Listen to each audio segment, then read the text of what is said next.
നമസ്കാരം. NCTV വാർത്തകളിലേക്ക് സ്വാഗതം. ഞാൻ സിജി. ആദ്യം പ്രധാന വാർത്തകൾ.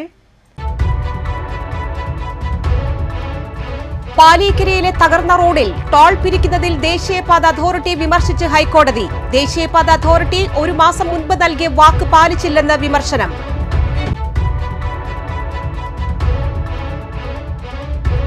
സംസ്ഥാനത്ത് വരും ദിവസങ്ങളിൽ കനത്ത മഴ സാധ്യത. ജില്ലയിൽ ചൊവ്വാഴ്ച റെഡ് അലർട്ട്.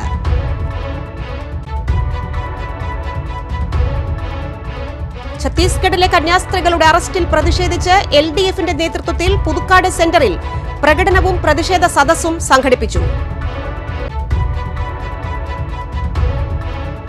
അളഗപ്പനഗർ ഗ്രാമപഞ്ചായത്തിന്റെ കടമുറികൾ ലേലം ചെയ്തതിൽ ക്രമക്കേടാണെന്ന് ആരോപിച്ച് പഞ്ചായത്ത് ഓഫീസിന് മുൻപിൽ CPMന്റെ പ്രതിഷേധ ധർണ.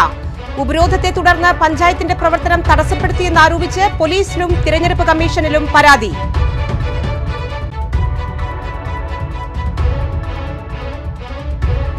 പൊന്നൂക്കരയിൽ തെരുവുനായ ശല്യം രൂക്ഷം. ഒരു മാസത്തിനിടെ നിരവധി പേർക്ക് കടിയേറ്റതായി പരാതി.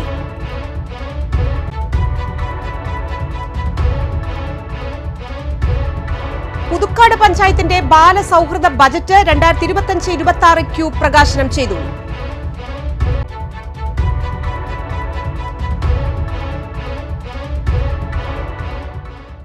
വിശദമായ വാർത്തകളിലേക്ക്.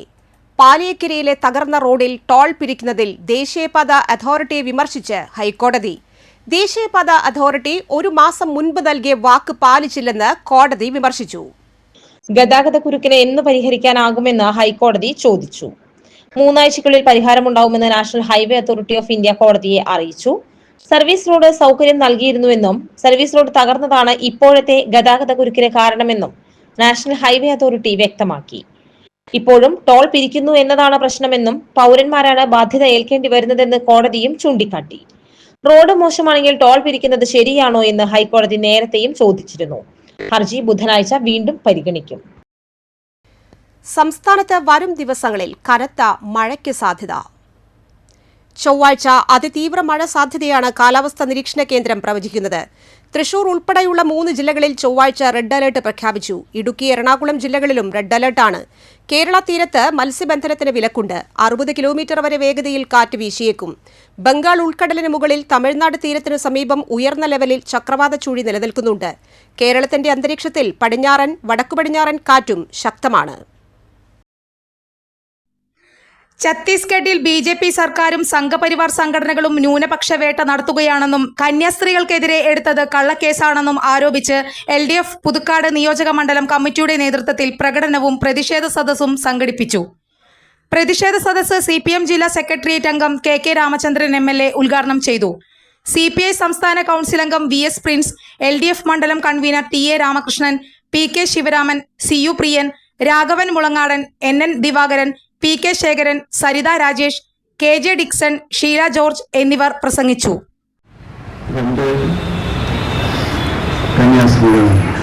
ഛത്തീസ്ഗഡ് ഗവൺമെന്റ്, BJP ഗവൺമെന്റ്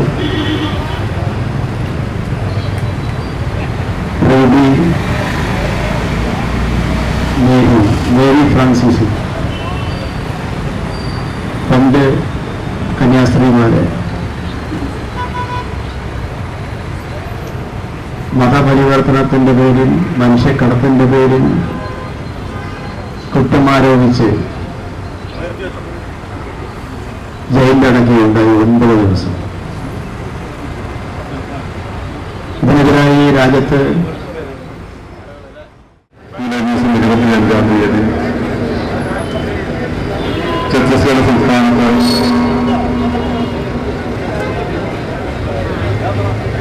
മലയാളികളായ 2 സിസ്റ്റർമാരെ ഛത്തീസ്ഗഡിന്റെ ദുർഗ് ജില്ലയിൽ ദുർഗ് റെയിൽവേ സ്റ്റേഷനിലേക്ക് കാരണമായി 9 ദിവസക്കാലമാണ് ആ സന്യാസിനിമാർ മനുഷ്യ സ്നേഹത്തിന്റെ മുഖമുദ്രയാക്കിയിട്ടുള്ള പ്രവർത്തനങ്ങൾ നടത്തുന്ന സന്യാസിനിമാരെ ഛത്തീസ്ഗഡ് സർക്കാർ ജയിലിലടച്ചത്. ഇപ്പോൾ അവർ ജയിലിൽ നിന്ന് അവർ മോചിതരായി. അവർ ചെയ്ത കുറ്റമെന്ന് പറയുന്നത് എന്താണ്? അവർ ചെയ്ത കുറ്റം ആദിവാസികളായ 2 യുവതികൾക്ക് ജോലി കൊടുക്കുന്നതിന് വേണ്ടി അവരെ കൊണ്ടുവന്ന് ജോലി കൊടുക്കാൻ സന്നദ്ധമായി എന്നുള്ള കുറ്റമാണ് ആ സന്യാസിനിമാർ ചെയ്തത്. അളഗപ്പ് നഗർ ഗ്രാമപഞ്ചായത്തിന്റെ കീഴിലുള്ള ആമ്പല്ലൂരിലെ കടമുറികൾ ലേലം ചെയ്തതിൽ വൻ ക്രമക്കേടാണെന്ന ആരോപണം ഉയർന്ന സാഹചര്യത്തിൽ കോൺഗ്രസിന്റെ നേതൃത്വത്തിലുള്ള ഭരണസമിതി രാജിവെക്കണമെന്നാവശ്യപ്പെട്ട് സിപിഎം അളഗപ്പ് നഗർ പഞ്ചായത്ത് കമ്മിറ്റി പഞ്ചായത്ത് ഓഫീസിന് മുൻപിൽ പ്രതിഷേധ ധർണ നടത്തി. ധർണ സിപിഎം കൊടകര ഏരിയ കമ്മിറ്റി അംഗവും കർഷക തൊഴിലാളി സംസ്ഥാന കമ്മിറ്റി അംഗവുമായ കെ.ജെ. ഡിക്സൺ ഉദ്ഘാടനം ചെയ്തു. പി.കെ. വിനോദൻ അധ്യക്ഷനായി. Sojan Joseph, P V. Gopinathan, Joshy Manjali, K N. Biju, P S. Vinod, P N. Vineesh, Tessy Wilson, panchayat മെമ്പർമാരായ പി.എസ്. പ്രീജു, ജീഷ്മ രഞ്ജിത്ത്, ശൈലജ നാരായണൻ, സജന ഷിബു എന്നിവർ പ്രസംഗിച്ചു. കേരളത്തിലെ മഹാഭൂരിപക്ഷം പഞ്ചായത്തുകളും LDFന്റെ ഭരണത്തിന് കീഴിലാണ്. തൃശൂർ ജില്ലയിലെ 86 പഞ്ചായത്തുകളിൽ 71 പഞ്ചായത്തും LDFന്റെ കീഴിലാണ്. വളരെ അപൂർവം ചില ആളുകൾക്ക് മാത്രമാണ് ഇത്തരത്തിലുള്ള കയ്യബദ്ധം ഉണ്ടായിട്ടുള്ളത്. അത്തരത്തിലുള്ള കയ്യബദ്ധമാണ് അളഗപ്പ് നഗർ പഞ്ചായത്തിലെ ഒരു ഉപതെരഞ്ഞെടുപ്പ് വഴി UDF അധികാരത്തിലെത്തി വീണ്ടും തെരഞ്ഞെടുപ്പ് വന്നപ്പോൾ വീണ്ടും UDF തന്നെ തെരഞ്ഞെടുക്കപ്പെട്ടു. ഒരു ലേലം അവർക്ക് ധനസമ്പാദനത്തിനായി എങ്ങനെ കൈകാര്യം ചെയ്യാമെന്നുള്ള ഉദാഹരണമാണ് അളഗപ്പ് നഗർ ഗ്രാമപഞ്ചായത്തിൽ നടന്ന ലേലം. അഴിമതിയാണ്, എല്ലാത്തിലും അഴിമതിയാണ്. ഇതിനു മുൻപ് ആമ്പല്ലൂരിലെ കണ്ണായ സ്ഥലത്ത് ഏകദേശം 15,000 രൂപയെങ്കിലും മിനിമം വാടക കിട്ടാവുന്ന കെട്ടിടങ്ങളാണ് 1,500 രൂപയ്ക്ക് ഇവര് എഗ്രിമെന്റ് ഉണ്ടാക്കി കൊടുക്കുന്നത്. എങ്ങനെയാണ് ഈ അഴിമതി നടത്തുന്നത്? അതേസമയം LDF സമരം നടത്തിയത് പഞ്ചായത്ത് കോമ്പൗണ്ടിനുള്ളിലായതിനാൽ പഞ്ചായത്തിന്റെ പ്രവർത്തനം തടസ്സപ്പെടുത്തിയെന്നാരോപിച്ച് പുതുക്കാട് പോലീസ് സ്റ്റേഷനിലും തിരഞ്ഞെടുപ്പ് കമ്മീഷനിലും പഞ്ചായത്ത് സെക്രട്ടറി പരാതി നൽകി. തിരഞ്ഞെടുപ്പിനോടുള്ള വോട്ടർ പട്ടികയിൽ പേരു ചേർക്കലുമായി ബന്ധപ്പെട്ടുള്ള പ്രവർത്തനങ്ങൾ നടക്കുന്നതിനിടയിലാണ് പ്രതിഷേധമെന്നാണ് പരാതി. സിപിഎം ലോക്കൽ കമ്മിറ്റി നേതാക്കളായ പി.കെ. വിനോദൻ, സോജൻ ജോസഫ്, പഞ്ചായത്ത് അംഗങ്ങളായ P S. Preeju, Sajana Shibu, K A. Shailaja, K A. Jeeshma, block അംഗം ടെസി വിൽസൺ തുടങ്ങി 50ഓളം പേർ ഉപരോധത്തിൽ പങ്കെടുത്തുവെന്ന് പരാതിയിൽ പറയുന്നു. ഛത്തീസ്ഗഡിൽ 2 മലയാളി കന്യാസ്ത്രീകളെ മതപരിവർത്തനം ആരോപിച്ച് അറസ്റ്റ് ചെയ്തതിൽ പ്രതിഷേധിച്ച് നോർത്ത് നന്ദിപുലം സെന്റ് മേരീസ് പള്ളിയിൽ പ്രതിഷേധ റാലി സംഘടിപ്പിച്ചു. കേന്ദ്ര സമിതിയുടെ നേതൃത്വത്തിൽ പള്ളിയിൽ നിന്ന് ആരംഭിച്ച റാലി നന്ദിപുലം സെന്ററിൽ സമാപിച്ചു. മതേതരത്വ ഇന്ത്യയിൽ ജീവിക്കാനുള്ള അവകാശം സംരക്ഷിക്കുകയാണ് ഈ റാലിയുടെ ഉദ്ദേശമെന്ന് വികാരി ഫാദർ മേജോ മങ്ങാട്ടിളയൻ വ്യക്തമാക്കി. ഫാദർ പ്രിൻസ് ചിരിയങ്കണ്ട്, സിസ്റ്റർ ലീലാമ, കേന്ദ്രസമിതി കൺവീനർ സോബി മുല്ലക്കുന്നൽ എന്നിവർ പ്രസംഗിച്ചു. കൈകാരന്മാരായ റിജോ ഞെരിഞ്ഞാമ്പള്ളി, ഷിൻസ് കാട്ടിലപ്പീടിക, ശൈലേഷ് നെടുമ്പക്കാരൻ, കേന്ദ്രസമിതി സെക്രട്ടറി ഷാൻഡോ ഞെരിഞ്ഞാമ്പള്ളി എന്നിവർ സന്നിഹിതരായിരുന്നു. നമുക്ക് നമ്മുടെ വേദനകൾ, നമ്മുടെ കടന്നുപോകുന്ന നമ്മുടെ ജീവിതത്തിൻ്റെ അല്ലെങ്കിൽ അനീതി നിറഞ്ഞ ജീവിതത്തിൻ്റെ സാഹചര്യങ്ങളെ പൊതുസമൂഹത്തിൻ്റെ മുമ്പിൽ വിളിച്ചു പറയുക എന്നുള്ളത് നമ്മുടെ ഉത്തരവാദിത്തമാണ്. അതൊരു രാഷ്ട്രീയ പ്രസ്ഥാനത്തിനുമെതിരല്ല, ഈ ഒരു വർഗീയതയുടെ രാഷ്ട്രീയത്തിനെതിരായിട്ടുള്ള ഒരു പ്രതിഷേധമാണ് ഇത് നമ്മളിവിടെ നടത്തുന്നത്. ഈ പ്രതിഷേധത്തിലേക്ക് നല്ലവരായ എല്ലാ നാട്ടുകാരെയും ഒറ്റ വാക്കിൽ സ്വാഗതം ചെയ്യുന്നു. ക്രൈസ്തവ സമൂഹം നേരിടുന്ന അക്രമങ്ങൾക്കും പീഡനങ്ങൾക്കുമെതിരെ ആളൂർ സെന്റ് ജോസഫ് പള്ളിയിൽ റാലി സംഘടിപ്പിച്ചു.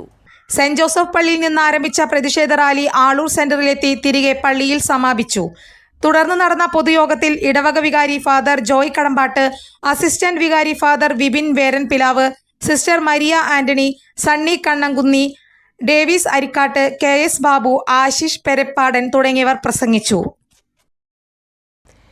പൊന്നൂക്കരയിൽ തെരുവുനായ ശല്യം രൂക്ഷം. 1 മാസത്തിനിടെ നിരവധി പേർക്ക് കടിയേറ്റതായി പരാതി. പുത്തൂർ പഞ്ചായത്ത് പരിധിയിലെ പൊന്നൂക്കര പ്രദേശത്താണ് തെരുവുനായ ശല്യം രൂക്ഷമായത്. 1 മാസത്തിനുള്ളിൽ 6ഓളം പേർക്കാണ് നായയുടെ കടിയേറ്റത്. പൊന്നൂക്കര സ്വദേശികളായ കുറുവീട്ടിൽ വേലായുധൻ, മനക്കൽ MR ചന്ദ്രൻ, തറവളപ്പിൽ കരുണാകരൻ, പാലത്തുപറമ്പിൽ ധനേഷ്, തറവളപ്പിൽ രത്നാകരൻ, കണ്ണമ്പത്ത് വേലായുധൻ എന്നിവരെയാണ് നായ കടിച്ച് പരിക്കേൽപ്പിച്ചതായി പരാതി ഉയരുന്നത്. തെരുവുനായ ശല്യം രൂക്ഷമായതോടെ കുട്ടികൾക്കും സ്ത്രീകൾക്കും പുറത്തിറങ്ങി നടക്കാൻ കഴിയാത്ത അവസ്ഥയാണ്. സ്കൂൾ വിദ്യാർത്ഥികളും ഏറെ ബുദ്ധിമുട്ടിലാണ്. കൂടാതെ പൊന്നൂക്കര പള്ളിയിൽ എത്തുന്നവരെയും സമീപത്തെ ക്ഷേത്രത്തിൽ എത്തുന്നവർക്കും നേരെയും ഇരുചക്ര വാഹന യാത്രക്കാർക്ക് നേരെയും പലപ്പോഴും നായ കൂട്ടം പാഞ്ഞടുക്കാറുണ്ട്. തെരുവുനായ ശല്യം രൂക്ഷമായതോടെ നാട്ടുകാർ പലതവണ പഞ്ചായത്തിൽ പരാതി പറഞ്ഞുവെങ്കിലും യാതൊരുവിധ നടപടിയും ഉണ്ടായില്ലെന്നും നാട്ടുകാർ ആരോപിച്ചു. പൊന്നൂക്കര 13-ാം വാർഡില് പൊന്നൂക്കര പള്ളി കോളനി, അതുപോലെ തന്നെ ബാലസുബ്രഹ്മണ്യ സ്വാമി ക്ഷേത്രം പരിസരത്ത് ഇവിടെ ഒരുപാട് നാളുകളായിട്ട് തെരുവുനായ്ക്കളുടെ ശല്യം വളരെ രൂക്ഷമാണ്. ഇന്നലെ മിനിഞ്ഞാന്ന് വെള്ളിയാഴ്ച വൈകുന്നേരം ബഹുമാനപ്പെട്ട കരുണാകരൻ ചേട്ടനെ അടക്കം ഇപ്പോൾ 5 പേരെ ഈ ഭാഗത്ത് തെരുവുനായ്ക്കൾ കടിച്ചു കഴിഞ്ഞു. ഇനി ഈ പൊന്നൂക്കര പള്ളിയിലേക്ക് കാറ്റീസത്തിന് പോകുന്ന കുട്ടികളും അതുപോലെ ട്യൂഷന് പോകുന്ന കുട്ടികളും പൊന്നൂക്കര സ്കൂളിലേക്ക് പോകുന്ന കുട്ടികളൊക്കെ വളരെ ഭയത്തോടു കൂടിയിട്ടാണ് ഈ തെരുവുനായ്ക്കളുടെ ഇടയിലൂടെ കടന്നു പോകുന്നത്. കഴിഞ്ഞ ദിവസം ട്യൂഷന് പോയിട്ട് തിരിച്ചു വരാൻ സാധിക്കാതെ അച്ഛനമ്മമാരെ വിളിച്ചു വരുത്തിയതിന് ശേഷമാണ് വീട്ടിലേക്ക് തിരിഞ്ഞു പോയിട്ടുള്ള കുട്ടികൾ. അപ്പോൾ അതുപോലെ ഈ പ്രശ്നത്തിന്, അതായത് പഞ്ചായത്ത് പ്രസിഡൻറ്റിൻ്റെ വീടിൻ്റെ തൊട്ടടുത്താണ് ഈ വിഷയം നടക്കുന്നത്. ഇത്രയും ദിവസങ്ങളായിട്ടും ഇതിനെതിരെ പല സ്ഥലത്ത് പരാതി കൊടുത്തിട്ടും ഒരു നടപടിയും ഉണ്ടായിട്ടില്ല. പുതുക്കാട് ഗ്രാമപഞ്ചായത്തിന്റെ ബാലസൗഹൃദ ബജറ്റ് 2025-26 ക്യൂബ് പ്രകാശനം ചെയ്തു. ക്ഷേമകാര്യ സ്ഥിര സമിതി അധ്യക്ഷ രതി ബാബു ബജറ്റ് അവതരണം നടത്തി. ചടങ്ങ് Kodakara block panchayat president KM Chandran ഉദ്ഘാടനം ചെയ്തു. പുതുക്കാട് ഗ്രാമപഞ്ചായത്ത് പ്രസിഡന്റ് KM ബാബുരാജ് അധ്യക്ഷത വഹിച്ചു. പഞ്ചായത്ത് വൈസ് പ്രസിഡന്റ് ഷൈനി ജോജു, പഞ്ചായത്ത് സ്ഥിര സമിതി അധ്യക്ഷൻ CC സോമസുന്ദരൻ, പഞ്ചായത്ത് അംഗങ്ങളായ Shaju Kaliyenkara, Reshmi Sreeshobh, panchayat secretary PR John, ICDS supervisor Vinodini എന്നിവർ പ്രസംഗിച്ചു. എന്താണ് ബാല ബജറ്റ് എന്ന് പഞ്ചായത്ത് പ്രസിഡന്റ് ആരംഭത്തിൽ ഇവിടെ പറഞ്ഞു. നമ്മുടെ കുട്ടികളുടെ കഴിവുകൾ സമർത്ഥമായി ഉപയോഗിക്കാൻ വേണ്ടി ഗ്രാമപഞ്ചായത്ത് പല പദ്ധതികൾ ആവിഷ്കരിക്കുന്നു. അതാണ് അതിന്റെ ഒരു ഉദ്ഘാടനം. നമ്മുടെ ജില്ലയിൽ തന്നെ ഇപ്പോൾ 13ാമത്തെ പഞ്ചായത്തിലാണ് ഇതുപോലെ ബാല സൗഹൃദം, കുട്ടികളുടെ അവകാശങ്ങളും അതുപോലെ തന്നെ പഞ്ചായത്തിൻ്റെ ഉത്തരവാദിത്തങ്ങളും കുട്ടികളോടുള്ളത് ഒക്കെ അവർക്ക് ആവശ്യമായ കാര്യങ്ങൾ ചെയ്തു കൊടുക്കുന്ന ഒരു വലിയ പദ്ധതി നമ്മൾ കൊണ്ടുവന്നിരിക്കുകയാണ്. അത് ഏറ്റെടുത്തിരിക്കുകയാണ്. പദ്ധതി നിലവിലുള്ള പദ്ധതിയാണെങ്കിലും അത് ഏറ്റെടുത്ത് പ്രവർത്തിക്കുന്ന ഒരു കാര്യമായിട്ടുള്ള ഒരു ചടങ്ങാണ് നടത്തുന്നത്. നിർദ്ദേശങ്ങളും ചോദിച്ച് മനസ്സിലാക്കി അവ പരിഗണിക്കുന്നതിന് ആവശ്യമായിട്ടുള്ള ഒരു ബഡ്ജറ്റാണ് ഈ 2026-27 സാമ്പത്തിക വർഷത്തിലേക്കുള്ള നടപ്പിലാക്കുന്നതിനായിട്ട് തയ്യാറാക്കിയിട്ടുള്ളത്. പിന്നെ നമ്മുടെ പഞ്ചായത്തിൽ തന്നെ ഈ വർഷം കുട്ടികളുടെ പ്രശ്നങ്ങളും പരാതികളും എല്ലാം പരിഹരിക്കുന്നതിന് വേണ്ടിയിട്ട് ഒരു ചൈൽഡ് റിസോഴ്സ് സെന്റർ പ്രവർത്തിച്ചിട്ടുണ്ട്. ഈ വർഷം മുതൽ പ്രവർത്തനം ആരംഭിച്ചിട്ടുണ്ട്. വൃക്ഷവൽക്കരണ ക്യാമ്പയിനിന്റെ ഭാഗമായി പുതുക്കാട് ഗ്രാമപഞ്ചായത്ത് പനമ്പിള്ളി മെമ്മോറിയൽ പബ്ലിക് ലൈബ്രറിയുടെ നേതൃത്വത്തിൽ സ്കൂൾ വിദ്യാർത്ഥികൾക്ക് വൃക്ഷത്തൈകൾ വിതരണം ചെയ്തു. പുതുക്കാട് ഗ്രാമപഞ്ചായത്ത് പ്രസിഡന്റ് KM ബാബുരാജ് വിതരണോദ്ഘാടനം നിർവഹിച്ചു. വൈസ് പ്രസിഡന്റ് ഷൈനി ജോജു അധ്യക്ഷയായിരുന്നു. ഗ്രാമപഞ്ചായത്ത് അംഗങ്ങളായ Shaju Kaliyankara, Rathi Babu, secretary PR John, librarian Anu എന്നിവർ പ്രസംഗിച്ചു. പുതുക്കാട് മണ്ഡലത്തിലെ വിവിധ വികസന പ്രവർത്തികളെ സംബന്ധിച്ച് അധികൃതരുടെ അവലോകന യോഗം KK രാമചന്ദ്രൻ MLA അധ്യക്ഷതയിൽ ചേർന്നു. Kodakara block panchayat president KM ചന്ദ്രൻ, പഞ്ചായത്ത് പ്രസിഡന്റുമാരായ Aswathy വിബി, Kalapriya Suresh, nodal officer Bindu Paramesh, LSDD executive engineer PJ Smitha, വിവിധ വകുപ്പ് ഉദ്യോഗസ്ഥർ എന്നിവരും പങ്കെടുത്തു. നിർമ്മാണം പൂർത്തീകരിച്ച നന്ദിക്കര മാപ്രാണം റോഡ്, ആനന്ദപുരം നെല്ലായി, കേച്ചേരി കടവ് പാലം അപ്രോച്ച് റോഡ്, വരന്തരപ്പിള്ളി നന്ദിപുലം എന്നീ റോഡുകൾ ഉദ്ഘാടനത്തിന് സജ്ജമായി. വരന്തരപ്പിള്ളി നന്ദിപുലം റോഡിന്റെ പൂർത്തീകരണ ഉദ്ഘാടനം ഓഗസ്റ്റ് 7-ന് KK രാമചന്ദ്രൻ MLA നിർവഹിക്കും. പട്ടികജാതി വികസന വകുപ്പ് നടപ്പിലാക്കുന്ന അംബേദ്കർ ഗ്രാമം പദ്ധതിയിൽ ഉൾപ്പെടുത്തി 1 കോടി രൂപ വീതം ചിലവിൽ നവീകരിച്ച രണ്ടാംകല്ല് വേലുപ്പാടം SC നഗറുകളുടെ ഉദ്ഘാടനം ഓഗസ്റ്റ് മാസം 8-ാം തീയതി പട്ടികജാതി വികസന വകുപ്പ് മന്ത്രി OR കേളു നിർവഹിക്കുമെന്ന് MLA അറിയിച്ചു. 2024-25 സാമ്പത്തിക വർഷത്തെ സംസ്ഥാന ബഡ്ജറ്റിൽ 1 കോടി രൂപ അനുവദിച്ച വല്ലച്ചിറ GUPS സ്കൂൾ കെട്ടിട നിർമ്മാണം ഓഗസ്റ്റ് 5-ന് KK രാമചന്ദ്രൻ MLA നിർവഹിക്കും. പുതുക്കാട് മിനി സിവിൽ സ്റ്റേഷൻ നിർമ്മാണ പുരോഗതി യോഗം വിലയിരുത്തി. 100-ലധികം പൈലിംഗുകൾ ഇതിനോടകം പൂർത്തീകരിച്ചതായി പൊതുമരാമത്ത് കെട്ടിട വിഭാഗം അസിസ്റ്റന്റ് എഞ്ചിനീയർ അറിയിച്ചു. Lourdepuram government UP school, Avittappilly government LP school എന്നിവിടങ്ങളിൽ ക്ലാസ് മുറികൾ നിർമ്മിക്കുന്നതിനും തൃക്കൂർ GLPS, മുപ്ലിയം GHSS, കോടാലി GLPS സ്കൂളുകളുടെ വിവിധ നവീകരണ പ്രവർത്തികൾക്കും നടപടി സ്വീകരിക്കുമെന്ന് MLA യോഗത്തിൽ അറിയിച്ചു. ഇതിനായി എസ്റ്റിമേറ്റുകൾ തയ്യാറാക്കി സമർപ്പിക്കാൻ LSTD എഞ്ചിനീയറിംഗ് വിഭാഗത്തിനോട് MLA നിർദ്ദേശിച്ചു. പുതുക്കാട് മുപ്ലിയം കോടാലി റോഡ് 74 കോടി രൂപയുടെ പുതുക്കിയ സാമ്പത്തിക അനുമതി ലഭിക്കുന്നതിനായി കിഫ്ബി ബോർഡിലേക്ക് സമർപ്പിച്ചിരിക്കുകയാണെന്ന് KRFB ഉദ്യോഗസ്ഥർ യോഗത്തെ അറിയിച്ചു. മണ്ഡലത്തിലെ വിവിധ നിർമ്മാണ പ്രവർത്തനങ്ങൾ സമയബന്ധിതമായി കാലതാമസം കൂടാതെ പൂർത്തീകരിക്കാൻ ആവശ്യമായ നടപടികൾ സ്വീകരിക്കണമെന്ന് MLA നിർദ്ദേശം നൽകി. കേരള വ്യാപാരി വ്യവസായി ഏകോപന സമിതി അഞ്ചേരിച്ചിറ യൂണിറ്റിന്റെ 21ാം വാർഷിക ആഘോഷത്തിന്റെ ഭാഗമായി ഒല്ലൂർ ജനമൈത്രി പോലീസുമായി സഹകരിച്ച് രാസലഹരി വിരുദ്ധ സന്ദേശ ബൈക്ക് റാലി സംഘടിപ്പിച്ചു. 200ഓളം ബൈക്കുകളുടെ അകമ്പടിയോടെ നടന്ന bike rally Ollur SI Jees Mathew flag off ചെയ്തു. ജില്ലാ സെക്രട്ടറി ബിജു എടക്കളത്തൂർ അധ്യക്ഷത വഹിച്ചു. ഒല്ലൂർ SHO PM വിമോദ് രാസലഹരി വിരുദ്ധ പ്രതിജ്ഞ അംഗങ്ങൾക്ക് ചൊല്ലിക്കൊടുത്തു. Manoj Pulikkathara, Paul Therattil, KV Vishwambharan, Rafi Neelankavil, NO Joy, Baiju Vallachira, TJ Jenson, PR Eappen എന്നിവർ റാലിക്ക് നേതൃത്വം നൽകി. വരന്തരപ്പള്ളി വിവേകാനന്ദ വിദ്യാനികേതൻ സെൻട്രൽ സ്കൂളിലെ ഇൻവെസ്റ്റിച്ചർ സെറമണിയും സ്പാർക്ക് 25 ശാസ്ത്രമേളയും നടത്തി. Anti narcotic cell retired SI NG Subrathakumar ഉദ്ഘാടനം ചെയ്തു. School head boy, school head girl, വിവിധ ഹൌസുകളുടെയും ക്ലബ്ബുകളുടെയും നേതൃത്വത്തിലേക്ക് തിരഞ്ഞെടുക്കപ്പെട്ട കുട്ടികൾക്കും ബാഡ്ജുകൾ നൽകി. സ്കൂൾ പ്രിൻസിപ്പൽ K രമാദേവിയുടെ അധ്യക്ഷതയിൽ ചേർന്ന യോഗത്തിൽ school manager Sanjay K Nair, panchayat അംഗം Shaiju Pattikkattukaran, PTA vice president AR Sudheesh, അധ്യാപകരായ AA അനൂജ, KR സീന, അനുശ്രീ അയ്യപ്പൻ എന്നിവർ പ്രസംഗിച്ചു. പുതിയ ശാസ്ത്രജ്ഞരെ കണ്ടെത്തുക എന്ന ലക്ഷ്യമിട്ടുകൊണ്ട് പരീക്ഷണങ്ങളുടെ പുതിയ വാതായനങ്ങൾ തുറന്നിട്ട ശാസ്ത്രമേള ഏറെ വിജ്ഞാനപ്രദവും കൗതുകകരവുമായി മാറി. ലയൺസ് ക്ലബ്ബ് ഒല്ലൂർ റീജിയണിന്റെ നേതൃത്വത്തിൽ 1 വർഷം നീണ്ടുനിൽക്കുന്ന സൗജന്യ നേത്ര പരിശോധന ക്യാമ്പ് സംഘടിപ്പിക്കുമെന്ന് സംഘാടകർ ഒല്ലൂരിൽ വാർത്താസമ്മേളനത്തിൽ അറിയിച്ചു. ഒല്ലൂർ റീജിയണിന്റെ പരിധിയിൽ വരുന്ന കോടന്നൂർ, പാലക്കൽ, ഒല്ലൂർ ടൗൺ, മരത്താക്കര, കുറുക്കഞ്ചേരി, പെരിഞ്ചേരി, തൈക്കാട്ടുശ്ശേരി എന്നീ 8 ക്ലബ്ബുകൾ ചേർന്ന് ഒല്ലൂർ ഫൈഡസ് കണ്ണാശുപത്രിയുമായി സഹകരിച്ചുകൊണ്ടാണ് 1 വർഷം നീണ്ടുനിൽക്കുന്ന സൗജന്യ നേത്ര പരിശോധന ക്യാമ്പ് സംഘടിപ്പിക്കുന്നത്. ചൊവ്വാഴ്ച മുതലാണ് ക്യാമ്പിന് തുടക്കം കുറിക്കുന്നതെന്ന് ഭാരവാഹികൾ അറിയിച്ചു. ദാരിദ്ര്യരേഖയ്ക്ക് താഴെയുള്ള എല്ലാ നിർധനരായ രോഗികൾക്കും സൗജന്യമായി ശസ്ത്രക്രിയയും കണ്ണട വിതരണവും ക്ലബ്ബുകളുടെ നേതൃത്വത്തിൽ നടത്തിക്കൊടുക്കുന്നതായിരിക്കും. ക്യാമ്പിന്റെ ഉദ്ഘാടനം ചൊവ്വാഴ്ച രാവിലെ 9-ന് ഒല്ലൂർ ഫൈഡസ് ആശുപത്രിയിൽ വെച്ച് lions district governor T Jayakrishnan നിർവഹിക്കും. വിഷൻ 360 പ്രോജക്ടിന്റെ ഡിസ്ട്രിക്ട് കോർഡിനേറ്റർ ബിജു പുറത്തൂർ ചടങ്ങിൽ അധ്യക്ഷത വഹിക്കും. വാർത്താ സമ്മേളനത്തിൽ Lions club district coordinator Biju Purathur, Fides hospital operations manager A Sinoj Jose, region chairman ND Divich, zone chairman RA Peter എന്നിവർ പങ്കെടുത്തു. ഉദ്ഘാടനം നാളെ ഡിസ്ട്രിക്ട് ത്രിവേണി ഡിയുടെ ഗവർണർ ജയകൃഷ്ണൻ T നിർവഹിക്കുന്നതായിരിക്കും. അതിൽ ഏകദേശം 100ഓളം പേർ പങ്കെടുക്കുന്ന പ്രോഗ്രാം നടക്കുന്നത് ഇവിടെ ഒല്ലൂരിലുള്ള കല്യാൺ സൂപ്പർ മാർക്കറ്റിന് മേലെയുള്ള വളരെ നന്നായി പ്രവർത്തിക്കുന്ന ഫൈഡസ് ഐ ഹോസ്പിറ്റലുമായിട്ടാണ് ചേർന്ന് അവിടെയാണ് ഈ നാളെ 9 മണിക്ക് ഉദ്ഘാടനം നടക്കുന്നത്. ലയൺസ് ക്ലബ്ബുമായിട്ട് ഫൈഡസ് കണ്ണാശുപത്രി കൈകോർത്തുകൊണ്ട് ഒരു പുതിയൊരു പ്രോഗ്രാമിലേക്ക് കടക്കുകയാണ്. ഫൈഡസ് കണ്ണാശുപത്രി ഇങ്ങനെ ഒരു അവസരം ലഭിച്ചത്, അല്ലെങ്കിൽ ലയൺസ് ക്ലബിനോട് കൂടെ ചേർന്ന് ഇങ്ങനെ ഒരു പ്രോഗ്രാം ചെയ്യാൻ സാധിക്കുന്നതിൽ അതിയായ സന്തോഷമുണ്ട്. അതുപോലെ തന്നെ ഈ വർഷം വിഷന്റെ പ്രൊജക്റ്റാണ് ബിജുവിനെ ഏൽപ്പിച്ചിരിക്കുന്നത്. അപ്പോൾ ബിജു എല്ലാ ക്ലബ്ബുകളെയും കോർഡിനേറ്റ് ചെയ്ത്, എല്ലാ റീജിയനുകളെയും കോർഡിനേറ്റ് ചെയ്ത്, നമ്മുടെ മർത്താകരക്കാരനാണ് ബിജു. അപ്പോൾ ഏറ്റവും ആദ്യം നമ്മുടെ ഈ പ്രാന്തപ്രദേശമായ വെല്ലൂരിൽ തന്നെ ഇതിന്റെ തുടക്കം കുറിക്കുകയാണ്.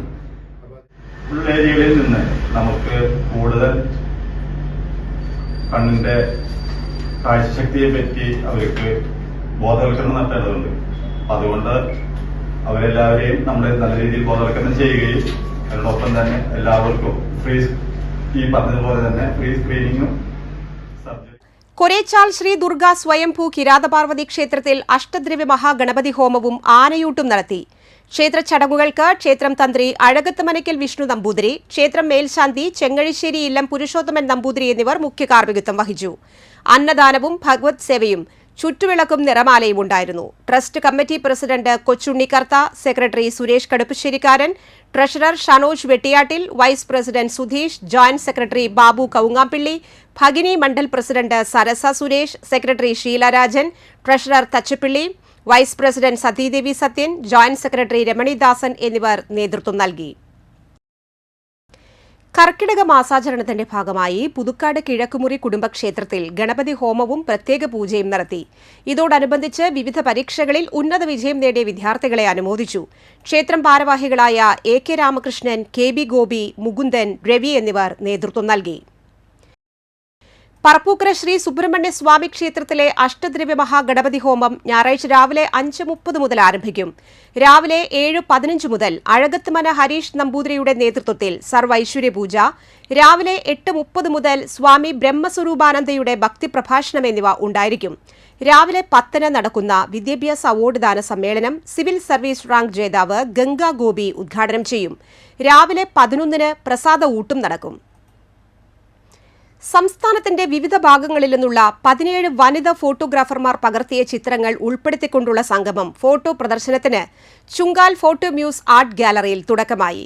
ഛായാഗ്രഹണ വൈദഗ്ധ്യത്തിനോടൊപ്പം ലിംഗ സാമൂഹ്യ സമത്വ സന്ദേശവും ഉൾക്കൊള്ളുന്ന 38 ചിത്രങ്ങളാണ് പ്രദർശനത്തിലുള്ളത്. തദ്ദേശ സ്വയംഭരണ വകുപ്പ് അസിസ്റ്റന്റ് ഡയറക്ടർ ബിന്ദു പരമേശ്വരൻ ഉദ്ഘാടനം ചെയ്തു. മറ്റത്തൂർ പഞ്ചായത്ത് പ്രസിഡന്റ് അശ്വതി വിബി, ഡോക്ടർ ഉണ്ണികൃഷ്ണൻ പുളിക്കൽ, നന്ദകുമാർ മൂടാടി, സീമ സുരേഷ് എന്നിവർ പ്രസംഗിച്ചു. ഈ മാസം 31 വരെയാണ് പ്രദർശനം.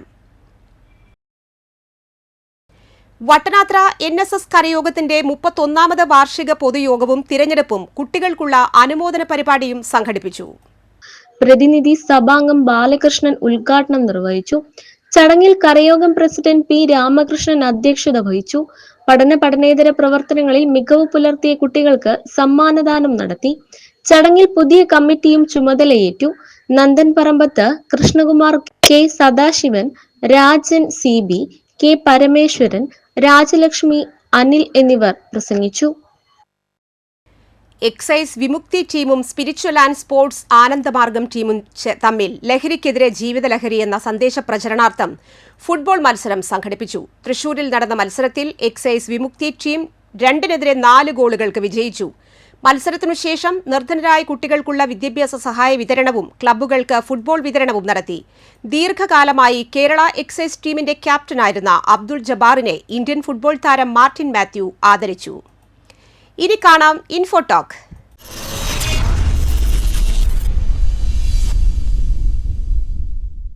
കേരളത്തിലെ ആളുകളുടെ പ്രധാനപ്പെട്ട ഭക്ഷണങ്ങളിലൊന്നാണ് ചോറ്. ദിവസത്തിൽ ഒരു നേരമെങ്കിലും ചോറ് കഴിക്കാത്തതിനെക്കുറിച്ച് ചിന്തിക്കാൻ പറ്റാത്തവരാണ് മലയാളികൾ. എങ്കിൽ ഒരു മാസം ചോറ് കഴിക്കാതിരുന്നാലോ?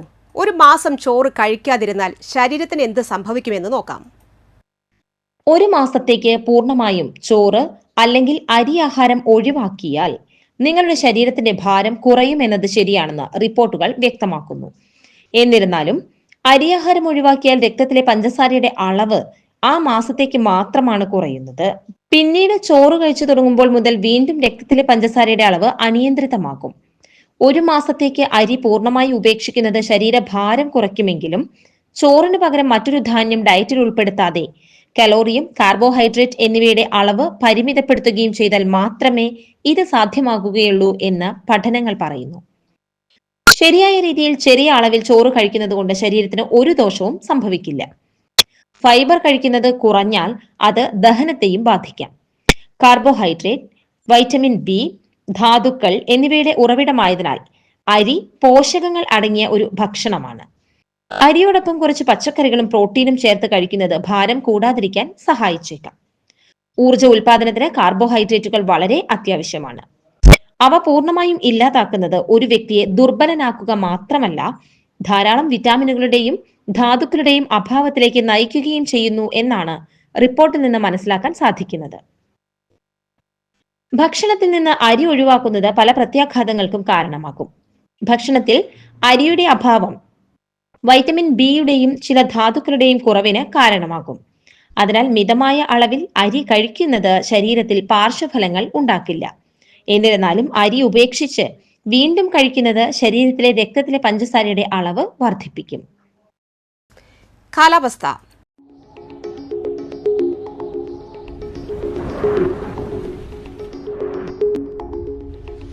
ചൂട് 27 ഡിഗ്രി സെൽഷ്യസ്, കുറഞ്ഞ ചൂട് 23 ഡിഗ്രി സെൽഷ്യസ്. കേരള വെറ്ററിനറി സർവകലാശാലയിൽ 2025-26 അധ്യയന വർഷത്തിലേക്കുള്ള വിവിധ കോഴ്സുകളിലേക്ക് സ്പോട്ട് അഡ്മിഷൻ നടത്തുന്നു. താൽപര്യമുള്ള വിദ്യാർത്ഥികൾ ഓഗസ്റ്റ് 8 രാവിലെ 10:30 മണ്ണുത്തി വെറ്ററിനറി കോളേജിൽ എത്തിച്ചേരണം. കോഴ്സുകളുടെ വിശദവിവരങ്ങൾക്ക് www.kvasu.ac.in സന്ദർശിക്കുക. Phone number 0436209272 956-236-790. 2025-27 അധ്യയന വർഷത്തെ DLED പ്രവേശനത്തിനുള്ള അപേക്ഷ ക്ഷണിച്ചു. ഗവൺമെന്റ് എയ്ഡഡ് സ്വാശ്രയ സ്ഥാപനങ്ങളിൽ മെറിറ്റ് ക്വാട്ടയിലുള്ള പ്രവേശനത്തിനാണ് അപേക്ഷ ക്ഷണിച്ചിരിക്കുന്നത്.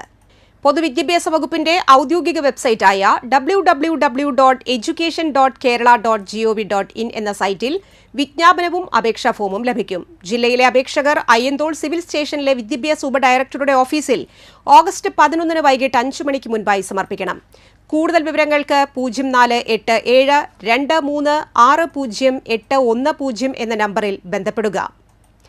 ചാലക്കുടി കൃഷ്ണ ജ്വല്ലറിയിൽ ഇന്നത്തെ സ്വർണ്ണവില.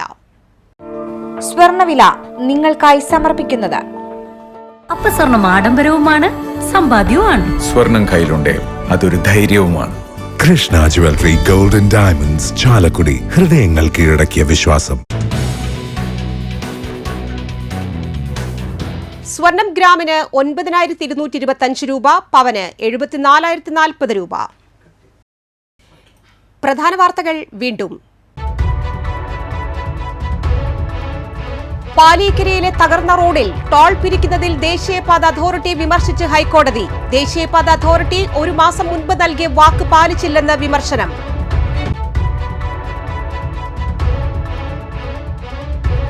സംസ്ഥാനത്ത് വരും ദിവസങ്ങളിൽ കനത്ത മഴ സാധ്യത. ജില്ലയിൽ ചൊവ്വാഴ്ച റെഡ് അലർട്ട്.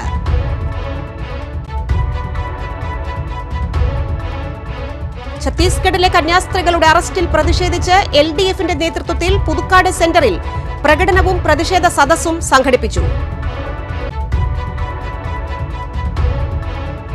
അളഗപ്പനഗർ ഗ്രാമപഞ്ചായത്തിന്റെ കടമുറികൾ ലേലം ചെയ്തതിൽ ക്രമക്കേടാണെന്ന് ആരോപിച്ച് പഞ്ചായത്ത് ഓഫീസിന് മുൻപിൽ CPMന്റെ പ്രതിഷേധ ധർണ. ഉപരോധത്തെ തുടർന്ന് പഞ്ചായത്തിന്റെ പ്രവർത്തനം തടസ്സപ്പെടുത്തിയെന്നാരോപിച്ച് പോലീസിലും തിരഞ്ഞെടുപ്പ് കമ്മീഷനിലും പരാതി.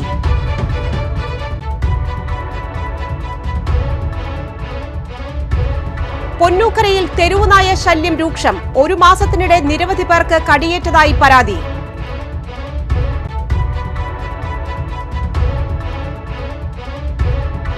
പുതുക്കാട് പഞ്ചായത്തിന്റെ ബാലസൗഹൃദ ബജറ്റ് 2025-26 പ്രകാശനം ചെയ്തു.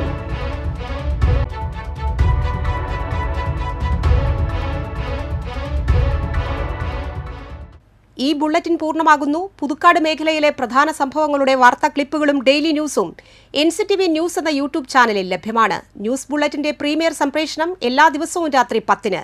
പുതുക്കാട് നിയോജക മണ്ഡലം, കൊടകര ബ്ലോക്ക് പഞ്ചായത്ത് പരിധികളിലെ സമഗ്ര വാർത്തകൾ അറിയാൻ NCTV ന്യൂസ് എന്ന യൂട്യൂബ് ചാനൽ സബ്സ്ക്രൈബ് ചെയ്യുക. നമസ്കാരം.